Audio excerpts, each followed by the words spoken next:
누가복음 8장 11절에서 18절의 말씀입니다. 저와 함께 한 절씩 교독하시겠습니다. 이 비유는 이러하니라. 씨는 하나님의 말씀이요 길가에 있다는 것은 말씀을 들은 자니 이에 마귀가 가서 그들이 믿어 구원을 얻지 못하게 하려고 말씀을 그 마음에서 빼앗는 것이요 바위 위에 있다는 것은 말씀을 들을 때에 기쁨으로 받으나 뿌리가 없어 잠깐 믿다가 시련을 당할 때에 배반하는 자요 가시떨기에 떨어졌다는 것은 말씀을 들은 자이나 지내는 중 이생의 염려와 재물과 향락의 기운이 막혀 온전히 결실하지 못하는 자요 좋은 땅에 있다는 것은 착하고 좋은 마음으로 말씀을 듣고 지키어 인내로 결실하는 자니라. 누구든지 등불을 켜서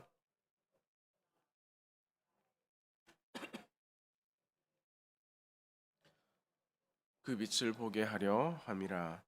숨은 것이 장차 드러나지 아니할 것이 없고 감추인 것이 장차 알려지고 나타나지 않을 것이 없느니라. 그러므로 너희가 어떻게 들을까 스스로 삼가라. 누구든지 있는 자는 받겠고 없는 자는 그 있는 줄로 아는 것까지도 빼앗기리라 하시니라. 아멘. 하나님의 말씀을 우리에게 전해주고 있는 이 누가복음은 그 중간중간에 예수님의 사역을 다시 한번 조명함으로 그 이야기가 새롭게 시작되는 것들을 우리에게 말해주고 있습니다. 그래서 누가복음 8장 우리가 함께 보고 있는 이 8장의 서두가 되는 1절은 우리에게 이렇게 말해주고 있는데요. 그 후에 예수께서 각 성과 마을에 두루 다니시며 하나님의 나라를 선포하시며 그 복음을 전하실새 12제자가 함께 하였다라는 것입니다. 예수님의 사역이 하나님의 나라를 선포하시고 복음을 전하는 것이었다라고 하는 것을 다시 한번 조명함으로 이 예수님의 사역에 대해서 그 변화에 대해서 우리에게 이야기해 주고 있습니다. 이러한 예수님의 사역, 예수님의 일들, 예수님께서 행하셨던 여러 가지 그런 사건들을 통해서 많은 사람들이 예수님을 따르기 시작했고 그 자들과 그 곳 가운데서 예수님께서 이루셨던 일들을 통해 사람들은 서기관과 같지 않고 권위 있는 자와 같은 하나님의 말씀, 예수님의 말씀에 사람들은 예수님을 다시 한번 생각하게 되었습니다. 뿐만 아니라 많은 병자들도 고치시고 이적을 베푸시는 것을 통해 하나님의 아들 되신 예수 그리스도를 그들이 바라보게 되는 것입니다. 오병이어 사건만 보아도 남자만 5천 명이 예수님을 따라 다녔다고 합니다. 그러니까 여성과 아이까지 하면 훨씬 더 많았다는 것을 우리는 알 수 있고 혈루증 여인의 사건 때에도 누가 예수님의 옷자락을 만졌는지 제자들은 도저히 분간할 수 없을 만큼 많은 사람들이 예수님을 뒤따라 다녔음을 우리는 볼 수 있습니다.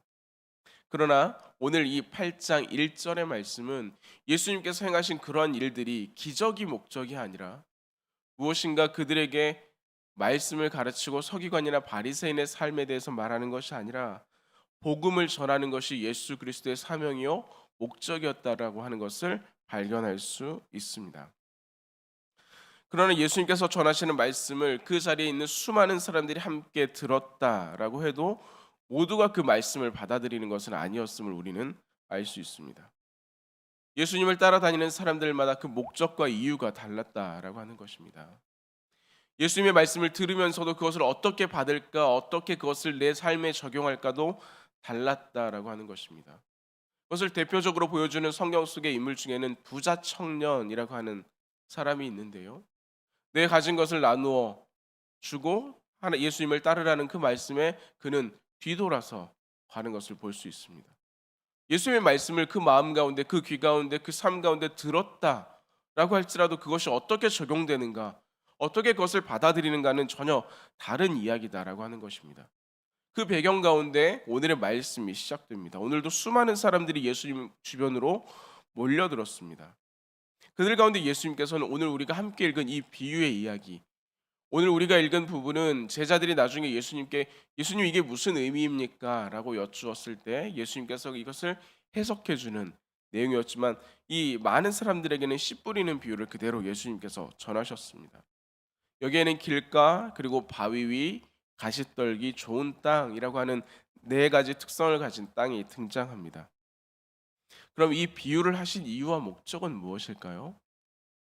하나님 나라의 복음을 그들에게 전하고 하나님의 일들을 그들에게 알려주었을 때 그것을 좋은 밭으로 내 마음을 기경하고 그것을 받아들이라는 것입니다. 좋은 밭이 되어 하나님의 말씀이 그 안에서 30배, 60배, 100배의 결실을 맺을 수 있도록 우리가 그 말씀 가운데 나오라 하는 것입니다. 이유는 그곳 가운데 저와 같은 목사가 아니라 예수님께서 직접 말씀을 전하고 그것을 듣는 자리임에도 불구하고 그렇지 못한 사람들, 예수님의 말씀이 그들 가운데 전해지고 있음에도 불구하고 듣는 이들마다 마음의 상태가 모두 달랐다라고 하는 것입니다. 그러니 예수님께서는 지금 그 마음을 기경하지 아니하면, 그것을 돌이키지 아니하면 열매를 맺을 수 없음을 경고하는 말씀인 것입니다. 먼저는 길가에 뿌려진 이 씨앗에 대해서 그 특징을 12절에 어떻게 이야기하고 있는지 우리 함께 보도록 하겠습니다. 12절 말씀입니다. 길가에 있다는 것은 말씀을 들은 자니 이에 마귀가 가서 그들이 믿어 구원을 얻지 못하게 하려고 말씀을 그 마음에서 빼앗는 것이요. 우린 이 구절 가운데서 마귀의 특성을 한 가지를 발견하게 됩니다. 마귀의 특성은 그들이 믿어 구원을 얻지 못하게 하는 데 있다. 그래서 어떻게 합니까? 말씀을 그 마음 가운데서 빼앗아 간다라고 합니다. 하나님의 말씀이, 하나님의 뜻이 우리 가운데 주어졌음에도 불구하고 그것을 빼앗아 간다라고 말합니다. 어떠한 방법을 사용해서라도 말씀을 그 마음 가운데서 빼앗아 가는 것이 이 마귀의 목적. 말씀을 붙들어 살아가는 사람이 하나님의 사람이 되고 말씀으로 견고해지고 하나님 안에서 온전히 성장해 나가는 것을 알기에 그것을 방해하는 것입니다. 시간에 쫓기기 때문에 저는 말씀을 읽을 수 없습니다. 내 삶의 우선순위 가운데 하나님의 말씀이 높은 자리에 있지 않기 때문에 저는 그렇지 않습니다. 나의 욕심과 부딪히기 때문에, 또한 하나님의 말씀을 듣기보다는 나와 친한 사람들, 무엇인가 권위가 있는 사람들의 이야기가 훨씬 더 가까이 다가오기 때문에, 그래서 정작 하나님의 말씀을 읽지 못하게 하는 것입니다. 말씀을 그대로 읽기보다는 어떻게 하면 이것을 최소화할 수 있을까? 어떻게 하면 이걸 최대한 작게 해서 그 형태만은 가지고 갈 수 있을까? 하나님의 말씀을 우리가 듣고 읽기보다는, 그 안에 주시는 말씀을 듣기보다는 어느 한 구절에 나는 할 일을 다 했다라고 여기게 만든다라는 것입니다. 그 결과는 말씀을 빼앗기게 합니다. 복음을 빼앗기는 것입니다. 하나님의 나라를 빼앗기는 것입니다. 둘째, 바위 위에 있다는 것에 대해서 13절은 우리에게 이렇게 말해주고 있습니다. 바위 위에 있다는 것은 말씀을 들을 때에 기쁨으로 받으나 뿌리가 없어 잠깐 믿다가 시련을 당할 때에 배반하는 자요. 바위라고 하는 곳은 어떻습니까? 길가나 다른 곳과는 다르게 매끈한 자리에 놓여 있다는 것입니다. 그래서 씨앗이 그 자리에 떨어지면 아주 명확하게 보입니다. 아, 저기에 하나님의 말씀이 떨어져 있구나. 아, 저기에 하나님의 말씀이 놓여져 있구나. 그 마음밭에 하나님의 말씀이 분명하게 놓여져 있다라는 것을 누구나 알 수 있습니다. 그러나 문제는 무엇입니까? 그 하나님의 말씀이 뿌리를 내리지 못할 만큼 단단한 그 마음 상태라는 것입니다. 이것은 하나님의 말씀을 이해하고 말씀을 듣기는 하지만 그것은 내가 이해하는 정도 안에서만, 수용할 수 있는 범위 안에서만 가능한 것입니다. 그러니까 굳어지고 이 단단한 마음 가운데는 말씀이 뿌리 내리지 못합니다. 내가 이해하는 범위 안에서 이만큼은 내가 하나님의 말씀으로 인정하고 이것은 그렇지 않다. 또한 나와 같지 않은 그런 일들 가운데서는 환난으로 인해 어려움이 생기게 되면 왜 하나님의 말씀이 이렇게 되느냐라고 오히려 하나님의 말씀에 대해서 반대의 마음이 강하게 나타나기도 하고, 그렇기 때문에 뿌리 없는 이 믿음이 환난과 어려움과 나와 맞지 않은 상태에서는 금세 말라버리는 것입니다. 그 마음 가운데 말씀이 분명히 떨어져 있는 것을 우리가 알지만 그 말씀이 뿌리 내리지 못하는 그 단단함이, 그 하나님의 말씀이 우리 삶 가운데 작용하지 못하게 만들어가는 것입니다. 그러니 어느덧 한번 교회에 가본 것으로 우리의 믿음을 장담한다는 것은 매우 위험한 일일 수 있습니다. 말씀이 우리 삶에 뿌리 내리지 못하고 그저 내가 좋은 대로 신앙생활을 하는 모습, 내가 이해할 만한 범위 안에서 하나님의 말씀을 따라가는 것, 이 정도가 괜찮지라고 내가 그것을 제안하여 따라가는 것은 어쩌면 우리의 마음이 단단하여져서 말씀이 뿌리 내리기보다는 내가 아는 것만큼만 하나님의 말씀을 따르는 모습이라 할 수 있습니다. 세 번째 땅인 가시떨기에 대해서는 14절은 이렇게 이야기합니다. 가시떨기에 떨어졌다는 것은 말씀을 들은 자이나 지내는 중 이생의 염려와 재물과 향락에 기운이 막혀 온전히 결실하지 못하는 자요. 그래도 이 가시떨기라고 하는 이 자리는 이전의 두 길가와 바위 위랑은 좀 다른 모습은 열매를 맺기는 맺는다는 것입니다. 열매를 맺기는 맺었는데 이것이 온전하지 않습니다. 제가 어렸을 때 저희 집에는 뒷마당이 있었는데요. 거기에 무화과 나무가 심겨져 있었습니다. 모든 유실수가 그렇지만 한 나무에 가지가 있으면 그 가지들은 그 끝에마다 열매를 맺으려고 노력합니다. 그래서 땅에서 양분을 가지고 오고 물을 최대한 머금어서 모든 가지 끝에는 열매가 맺혀 가는 것입니다. 그러니까 가지가 많으면 많을수록 많은 열매를 맺을 수 있는 것입니다. 그런데 이 가지가 많아도 너무 많으면 그 끝에 맺어지는 열매는 어떤 것은 좋을지 몰라도 대부분은 그렇지 못한 것을 우리는 알 수 있습니다. 그래서 그것을 관리하는 사람은 어떻게 합니까? 보아서 좋지 않은 것들은 잘라내는 것입니다. 그 가지를 쳐 주어야 이 나무는 모두가 튼실한 열매를 맺을 수 있게 되는 것입니다. 믿음도 마찬가지입니다. 하나님의 말씀, 이 복음에 비추어서 그것과 다른 것들을 우리가 잘라내지 않으면, 이생의 염려와 재물과 향락에 관한 것들을 우리가 제한하고 잘라내지 않으면 우리는 온전한 열매를 맺을 수 없습니다. 그러니 신앙이라고 하는 것은 우리가 우리의 마음 가운데 오직 예수, 오직 복음, 오직 말씀을 따르는 결단이 필요한 것입니다. 내가 하나님의 말씀을 붙들어 결정하고 이 말씀을 따라 나아가겠습니다. 그것이 우리 가운데 요구된다라고 하는 것을 이 비유를 통해 우리에게 말해주고 있는 것이죠. 그렇다면 좋은 땅은 어떤 곳입니까? 예수님께서 우리에게 보여주고 있는 15절의 말씀을 통해서 우리는 이것을 확인할 수 있는데요. 좋은 땅에 있다는 것은 착하고 좋은 마음으로 말씀을 듣고 지키어 인내로 결실하는 자니라. 방금 어렸을 때 무화과 나무가 있었다고 제가 말씀을 드렸는데요. 제 방 창가 바로 앞에서 저희는 마당을 볼 수 있었고, 그래서 그 가까이에 무화과 나무가 심겨져 있었습니다. 그래서 어린 마음에 이 창문을 열면 이 무화과 나무가 어려서부터 자라가는 모습이 눈에 확연하게 보입니다.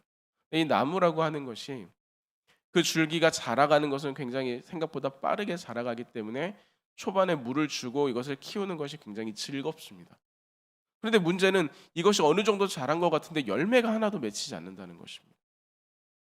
첫 번째 물을 그렇게 열심히 주고 돌보았는데도 아무런 열매가 맺히지 않아서 이상하다라고 생각했습니다. 근데 그 다음 해가 되니까, 둘째 해가 되니까 정말로 작은 열매가 맺히기 시작하는데 저희 어머니께서는 그것을 다 떼어내셨습니다. 두 번째 해에도 이 나무는 조금 더 자라야 하고 그래야 온전한 열매를 맺을 수 있다라고 하는 것입니다. 그리고 나서 세 번째 해가 되니 비로소 이 무화과 나무는 사람들이 보기에 좋고 또한 먹을 만한 열매를 맺어가기 시작했습니다. 모든 유실수가 그렇지요. 모든 유실수의 특징입니다. 처음 몇 해는 그 나무를 기다려 주어야 합니다. 심지어 두 번째 해 같은 경우에는 거기에 조그만 것이 열렸다고 해서 그것이 자라기를 기다리는 것이 아니라 그것마저 떼어내 버립니다. 더 커지기 전에. 그래야 나무가 더 튼튼하게 자라고 좋은 열매를 맺을 수 있기 때문입니다. 오늘 성경에서 말하는 하나님의 말씀의 열매도 어떻게 맺혀지는 것입니까?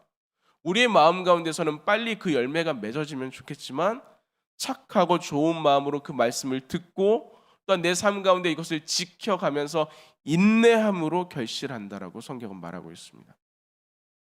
길가에 놓인 것과 같이 수많은 사람들의 이야기와 수많은 여러 가지 우리 마음 가운데 들려오는, 우리 삶 가운데 주어지는 이야기들 속에서도 오직 말씀을 따라 나가기를 결단하고 인내합니다. 가시떨기와 같이 우리 가운데 많은 염려와 유혹과 두려움이 있을지라도 이 말씀을 지켜 인내합니다. 바위 위와 같이 단단한 마음이 아니라 내 마음을 기경하고 내 마음 가운데 은혜를 구하여 착하고 좋은 마음으로 하나님 앞에 나아가 그 말씀에 귀를 기울이는 것입니다. 말씀을 붙들어 말씀대로 살아가기를 힘쓰고 인내로 하나님의 때를 기다릴 때 이 말씀의 열매가 우리 가운데 맺히는 것입니다. 하지만 우리는 우리가 살아가는 그 자리 가운데서 지금 열매가 나타나지 않기 때문에 그 차이를 느낄 수 없을 때도 많이 있습니다. 그러다 보니까 길가에 이렇게 놓여져 있는 씨앗이나 바위 위에 놓여 있는 이 씨앗은 사람들에게 쉽게 보여서 아 저기에는 믿음이 있구나. 저기에는 하나님의 말씀이 떨어져 있구나. 아 저 모습이 좋은 모습이구나라고 여겨질 수 있지만 그에 비해 좋은 씨앗, 좋은 밭에 심겨진 씨앗은 심겨졌지만 그것이 땅 속으로 깊이 들어가서 뿌리를 내려 있기 때문에 드러나지 않아 보일 수도 있습니다.